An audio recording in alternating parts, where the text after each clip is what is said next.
These are dark days in the 94-year history of Qantas. The national carrier surprised the market today, posting a record loss of $2.8 billion for the financial year. The eye-watering headline number was softened by the news that over $2 billion of it was a book loss, writing down the value of planes. But the underlying deficit was still bad, a loss of $640 million. Shortly I'll speak to the airline's chief executive, Alan Joyce, who says this is the low point and there is a plan for recovery, but it involves slashing 5,000 jobs and $2 billion in costs. As Greg Hoy reports, unions have been called to a meeting with management tomorrow, and it's sure to be tense.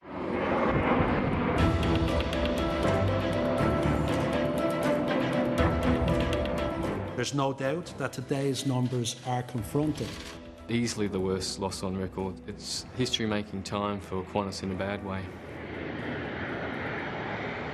Behind today's news for the national carrier is the brutal battle for market share between Qantas and Virgin Airlines.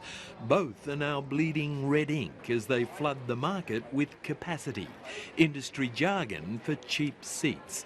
What we have now is lots and lots of flights, lots of seats, very low prices, and that's the underlying source or reason for the losses that both carriers expect right now. Qantas's determination on this front has been driven by its desire to control 65% of the market. It's extremely costly. Both airlines piled capacity in the domestic market when demand wasn't that high. Virgin will report its own losses tomorrow, though they'll pale by comparison to Qantas. To soothe anxious shareholders, Qantas says it will temporarily freeze extra seating capacity. Hopes of turning its fortunes around rest with the ongoing quest to cut $2 billion in costs over 3 years and jettison 5,000 staff. Half of those, including many from middle management, have already gone. I want to thank the employees at Qantas that have responded with great courage and good spirit to the challenge that we face. There is, of course, another side to this story. I think it's very hard on the individual that's, the individuals that's had to be cut. Qantas engineer George Pettigrew was made redundant in March and has been looking for work ever since. You lose a sense of worth, I think. You've worked all your life and then all of a sudden yeah. So how's it been trying to find work? It's very hard.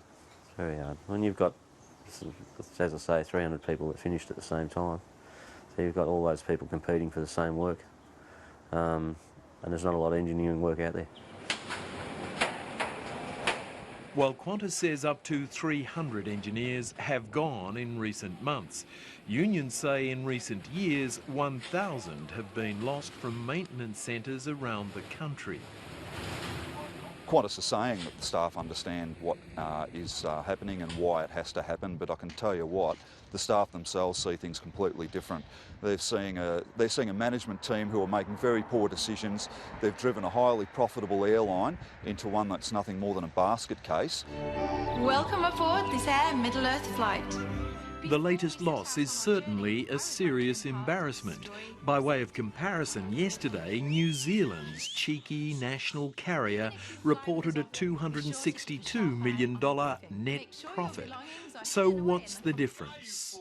Air New Zealand is making a profit because it doesn't target market share in the same way Qantas does. It targets optimal profitability.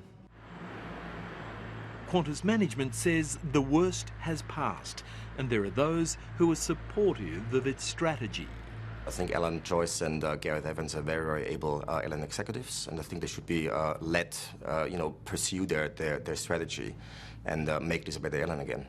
But with today's stunning loss, many are losing patience. The Qantas management have always said that none of these poor earnings are attributable to its decisions, and I just think that's wrong. They've always blamed the economy, they've blamed jet fuel prices, they've blamed what their competitors have done, but they've contributed to at least some of those things. Qantas has added more seats into the domestic market than any other carrier domestically. What we really need to hear from Qantas management is a plan as to how this business can be turned around. It's easy to cut cut costs out of a business. It's not that hard to make staff redundant necessarily, but where the real skill in being a good manager comes from, we think, is presenting your staff with a vision for the future, with a plan for growth.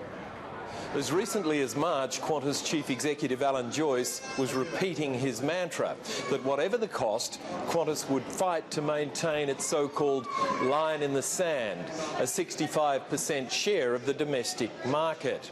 But the latest aviation research suggests that the competition is taking its toll. According to research by Asperian Economics, Virgin and Tiger have been gaining ground over the past year as the Qantas Jetstar Group's control of the market declined to 62%.